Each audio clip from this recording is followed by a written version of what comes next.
Welcome to Sharing Our Cultures. This is the place where you get to meet amazing individuals from around the world who are making significant contributions to the social, cultural, and economic development of Newfoundland and Labrador. Joining me today is Ifeoma Ineh, and she's a certified independent financial advisor.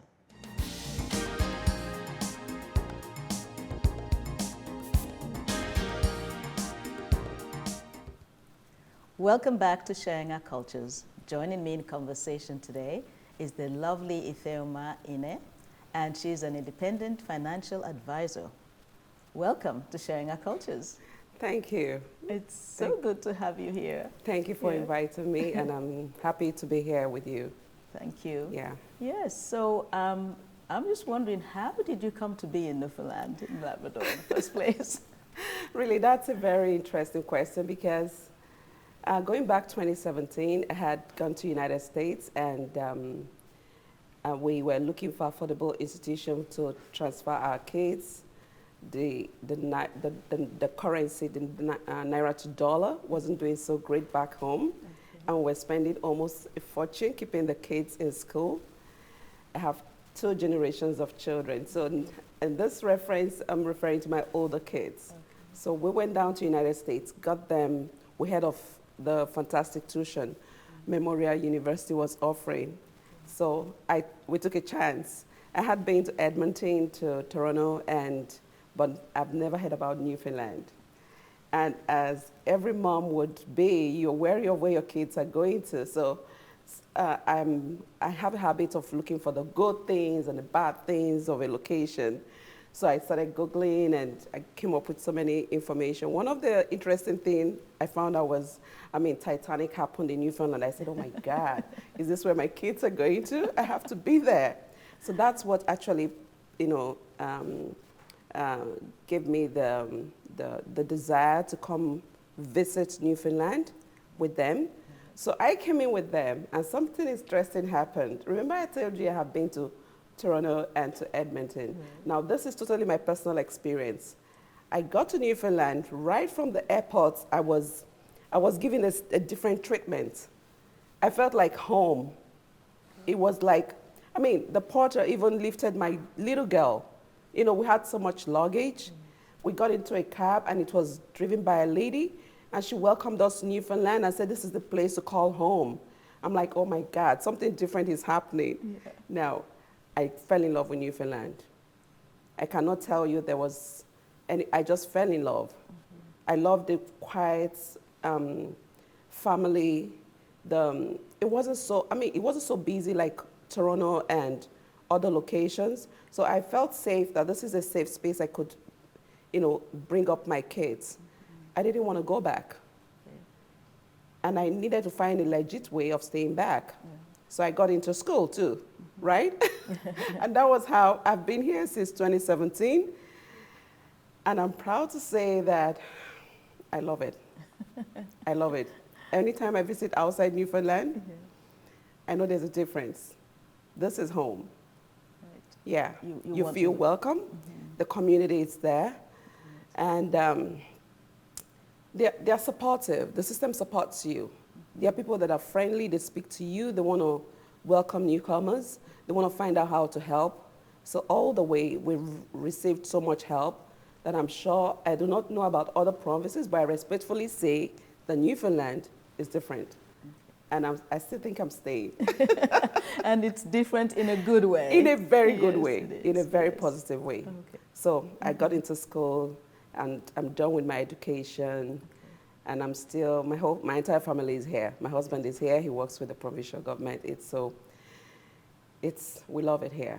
Right. Yeah. All right, so when you went to school, what did you study? What were you, okay, now, back home, I have worked in the bank for over 10 years.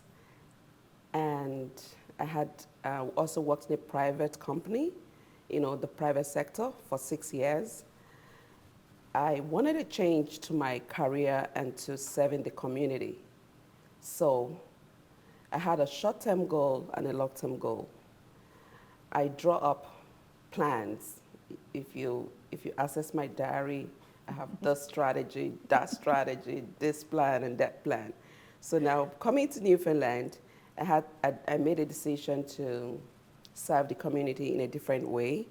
So I decided, why not pursue a career that is going to, make you understand other people in, that is not strictly finance. Everybody expected me to go back to my first love, which was finance. So I decided to go into studying gender studies, women's studies. I needed to understand all the different types of genders and how it's, the narratives. Or else you can actually be assuming things that are not, right. So I got my postgraduate diploma in gender studies, and I proceeded to sociology at the Memorial University, same school. So, and I graduated. I took some courses in political science too. I believed that there would be a place for me in politics someday. It's a long-term plan, yeah. And I'm work in progress. Okay. So, I'll vote for you. Yeah, so I believed I should be able to understand, so I just went into humanities to try to understand different aspects of people and society, the community where you come from. So that's been the path I took, yeah. Okay. And then, of course, it's led you back to finance. Yeah, okay. Now, I was done with my education in 2021, okay. 2020, precisely, 2020, yeah. And I had this, before then, I worked in the home care to be able to provide services on a part-time basis while I was in school. So I worked in the elderly living. It was a good experience for me. We don't have such back home. Back home, we, families, are closely knitted. We don't have those structures. So I enjoyed it while it lasted. Okay. And after my education, I joined a group called Equal Voices. And I had attended some of their meetings. So I realized that there's a process I have to go through before I'm even eligible to vote in Canada, even in Newfoundland. So after attending some of their meetings, I started my strategic planning again. Option A, option B. I'm a very realistic person. I'm very practical. Okay. I dream, but I take baby steps towards my dreams. You don't just jump from one section. I look before I leap, right? Right. So I decided to, I knew at that point in time I had to even become a permanent resident. I had to be a citizen before I can even navigate that path. So there's a process flow. Mm-hmm. So it's just part of it. I came in as an international student, so I have to navigate those paths. So that is the part where I am now. I just got my permanent residence. So congratulations. Thank you. That's check one. Check one, yes. That exactly. So next step is, pushing my career forward. So I went back to my first love, which was finance. Yeah. So that's why I'm a licensed independent financial advisor right now. Right. Yes. Okay. So I'm really amazed that I like this strategic planning of a plan A and a B and the processes that. Yeah. There's a lot I can learn from you on that. Thank you. Okay. So you're in transition now. You've gone back to your first love, and you mentioned that back home. So can you tell us where back home is and maybe then connect it with what you're currently involved with? Okay, I'm a Nigerian. Okay. I'm from the Igbo section of Nigeria, married to the Niger Delta, the oil producing. Okay. And I lived in Lagos, which is the western part. And I did my youth service in the northern part. So I call myself a full-fledged Nigerian because I've navigated all parts, right? So I worked in the banking sector back home, and Nigeria is beautiful. We are we have so many ethnicity and so many languages, but I can only speak two, and 3 English, right? The third one is English. So, I mean, we are very interesting and happy people. We're very responsible. We work hard, and we're intelligent. And those are the things. We're loving. We are family oriented. We love community. So that is one thing that also helped me get very comfortable in Newfoundland. When I saw I could, I had a community of people that were ready to relate with me, I didn't feel isolated. So it was a plus. So that's it. Okay, so now you're feeling very comfortable here, part of the community. You're on the route to becoming a Canadian citizen and running for politics. I can see it, coming. And but now you're back to your first love and you are working. So Yes. tell us a little bit about. We'll learn a little bit about that, and then we're going to learn a lot more in the second half. So okay. Tell us the quick, brief one now, and then we'll go to the other. Okay, now going back to my first love, which is finance, I did not want to work the 8-to-5 job in financial, the regular financial institutions we know. I needed time freedom. I had been in school, I did 2 programs, and like I said in the beginning, I have 2 generations of children. My little girls I needed more time with them. Back home we have a community. The community helps you even in bringing up, my neighbor's eyes are on my kids, right? But here you have to take full responsibility. And I had taken so much time building up myself, I needed to give back to them and the society. So I had to look for a career that would give me that time freedom. So Great Way Financial provided me with that pathway. I work as an independent financial advisor, but first of all, I had to get licensed.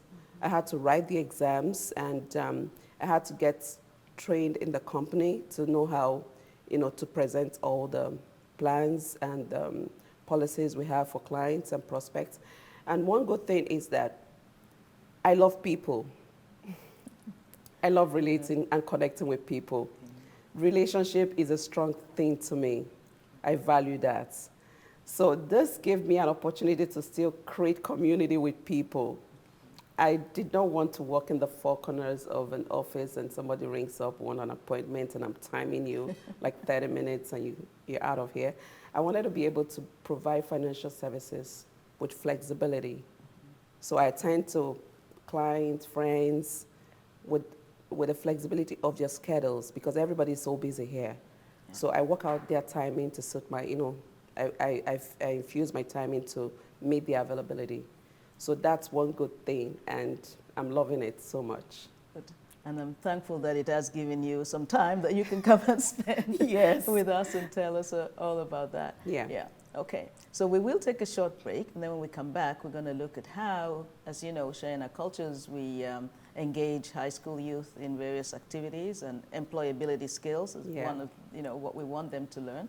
But so we'll find out from you how they can manage their money and what are some of the tricks we can share and learn a little bit more about you. Thank you. Such a lovely person. I think we want to know more about you as much as we could. Thank you. Okay. Thank you. And Sharing Our Cultures will be right back.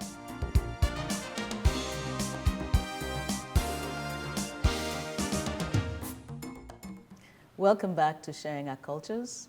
And we're continuing this very interesting conversation with Ifeoma Ineh. So I had to sort of hold you back there for a moment. Thank you. Yeah. But as you know, we spend a lot of time with young people, and you have very interesting ways in which you can motivate them to manage money and to think about the value of hard work that you exemplify so well. What would you like to share with us about that? Okay. Interestingly, I'm a mom of 4 kids. And like I said, I have 2 generations of kids. So that means in my home, I have 2 different conversations with 2 teams. Mm-hmm. So it helps me want to keep in touch with what's going on. So I find out that with the conversation I've been having with younger generations, I see that coming from the culture where we're, like for example, Nigeria, we're a cash society. We're not a credit society. A lot of us people do not have credit cards. You come into a new society, you have to build up credit history. We navigate that very well because at least they start you with a minimum or limits, the banking institution gives to internationals. And what happens then? Some of them do part-time jobs. Some of them are fully funded from home. And they struggle with meeting their bills. What happens after they graduate? A lot of our institutions are doing so good. They bring it out young graduates, even in the high school.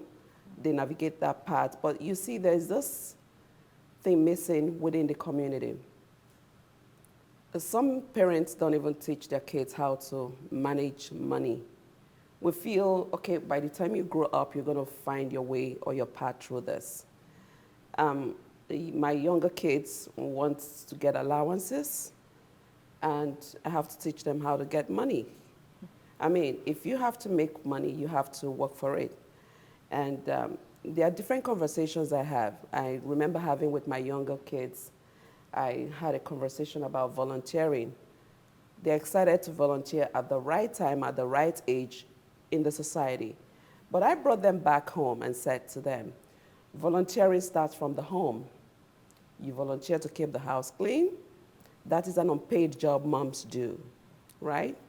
That's also help out because back home we had so much support system. We had, people help us live with us and, and we pay them, to do housekeeping. But when you come here, it's really so expensive. So everybody has to get involved. So I got them to understand that every habit you exhibit out there has to start from home.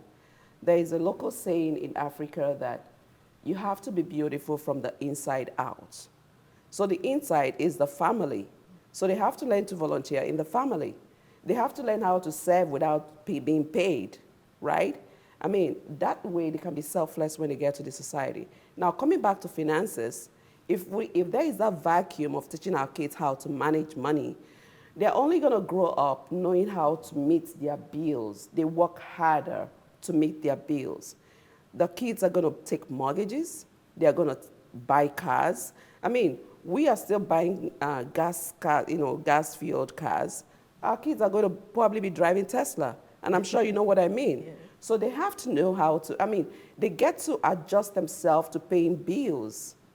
Now, in the workforce, you have group benefits. You have companies that encourage you to put money into RRSP, TFSA, and all those plans and, having them in place. But when you come to the immigrant community, we are not so in tune with that. I have to have conversation about, you look at your CRA account. Are you contributing to your company RRSP? And they're just contributing just a meager part of it. And I look at the limit you have in your CRA account. What money do you see there? And somebody said to me, I thought they were going to give me that money at some point. I said, no. It means that is the limit you can save up, right? So there's this knowledge we need to fill in that even if as an engineer, probably you expect your bank to tell you, but the bank doesn't create out so much time like I do and like our corporation does with individuals to explain to them all these dynamics. Why am I paying so much taxes? So why don't you leverage on so many other things that can reduce your tax, liability at the end of each tax year, right? Why do I have to max out my TFSA, right? What plans do I have? Now, when you talk about legacy, conventional families think, okay, I got a property. Actually, you see that the property, acquiring a property is the highest investment they have. And that's totally not right. A lot of us are not thinking about legacies. What legacies are you going to leave the next generation? When you talk about insurance, nobody wants to talk about it. If I have a conversation with the older community, families, friends, and prospects, and you talk about writing a will, no one wants to talk about a will. Because it's like, are you an agent of death? No. This is real. As far as I know, 100%, human beings have 100% rate of mortality. Everybody's going to die one day, but when it's going to happen, we don't know. And these are conversations you need to navigate. Culturally, if you say that to an immigrant, they feel, I don't want to talk about death. When do you think about it? Is it not when you're alive, you make plans? The plans you make is going to tell someone, if I'm not there, this is what I want done. It's just a guide, right? We have to have these conversations. So the young people are even in a bigger lacuna because, like, they are not even reading books. They are so technologically inclined. They watch movies, they play games. What games are we getting them to play? Are they reading the right books? The audiobook is even available to them. How many of our kids are even leveraging that? The books the schools give them to read are not definitely all those financial, think rich, cash flow, quadrant, rich dad, poor dad, you know? And that's what I get my kids to listen. So I have to begin from home. I had to get the kids I mentor together and ask them questions. Now our conversations are different. I give you 30 minutes of my time. I make sure it's worth it. I'm looking at your budget, how you're spending. Some of them just spend and live paycheck to paycheck. We've got to change the dynamics. If your highest investment is just your property, then you haven't even started. You're going to probably form part of a percentage that is going to be totally dependent on the government. That means our taxes are not going to get easier, right? Because you tax to make sure the middle class or the lower income earners, we leverage their expenditures, right? So we have to train those people. If our next generation have to be smart, financially smart, then we have to start from home. We have to start from communities. We have to start from the high school, having conversations. Now, my little girl, 14-year-old, knows she has to earn her money, her allowances. Her money goes down, she comes to me, oh, Mom, is there something I need to do? I say, yeah, catch up with your homework. I have extra work for them online, academic, and I pay her to study. You might say, why do you pay her to study? Yes, she's already studying in school. She's meeting up with her assignment. But I have to have a way of ensuring I take her off just games and other things that, So I just pay her a little bit. And your allowances. And she comes to me, what can I do at home? Yeah, that's a good thing. Once you're asking, it becomes a much friendly, mutually beneficial relationship, right? So if volunteering starts from home, you get to learn how to serve without being paid. If any money starts from home, then I got to compensate you for something. So if every parent starts that young to integrate kids to managing their cash flow, basic understanding of assets and liabilities is very important, right? If we don't go to the complex definition in the textbooks, we can make it very simple to them and know when they have assets and know when. My little girl knows she has to learn how to manage her allowances, right? She now calculates how much she spends, how much she keeps back, and that's good. It's just common financial literacy. So if we don't give this out to the society, then there's a problem. We're going to have experts in different areas that at the point in time they learn to manage money or they hand the money to them. Their spending rather goes up while the other sectors are, relaxed. A lot of people don't take risk. I've also noticed in my consulting that women don't take risk. A lot of the guys take risk, they invest in the stock, but the women, no, right? So we gently introduce them to what they can, assets they can buy that would help them not just for now, but 20 years, coming. They have to intentionally plan for the future. So those are the things we try to, talk to them about, discuss their future plans with them. Sometimes I ask an individual, what's your 5-year plan? Remember I told you I have so many plans, plan A, plan B, plan C, plan D. If plan A fails, I fall into plan B. And somebody asks me, how are you ready to jump? I say, because the hardest thing to do is to think. You have to use your brain. My little girl knows she has to use her medulla oblongata. And when she says this, she says, oh, Mom, I'm thinking. I'm going to think with my medulla oblongata. I say, yes, thinking is the hardest job to do. You have to sit down and think it through. So by the time you think it through, it gives you so many options. How many kids are leveraging on the power of their brain? We give them instructions, we teach them in the school, which is good. at their private time, 24 hours in a day for a kid, how useful have they made it? They navigate the school, that's quite good. We give out our kids to the help, support of the school system. They take them off. I'm so thankful for schools, because what would it be if there were no schools, So think about it. Our kids come back home, they take them for recreational activity, whichever one they need to do at that point in time. What else? If you look at that kid's life, you see that they're in their rooms with their computer gadgets. They're either playing games or they're doing one thing or another online. And we have to find a way to bring them back to reality. We have to create a balance. So I do this every time. There are times we have no electronics day, right? And you do things that you play with me, like do normal things like we used to do back then. We didn't have this much technology. But the good thing is that we need to keep letting parents know about the need to have conversations about finance from the comfort of their homes. If parents are not able to do that, then people like me, independent financial advisors, can always sit in and help out. And that's where I come in with the young community, the young kids. We talk about it, and they ask their questions. A lot of them have unanswered questions. Maybe they don't have those relationships with the family to bring it to bear, but we have to fill that vacuum. It's a lot of information. Thank you so much. Thank you. We really appreciated your coming with us and sharing so much knowledge. Thank you. And all what you do and your plans. We really appreciate you. Thank you very much. Okay. Thank you. You're very welcome. Thank you. Yeah. Okay. Sharing Our Cultures will be right back.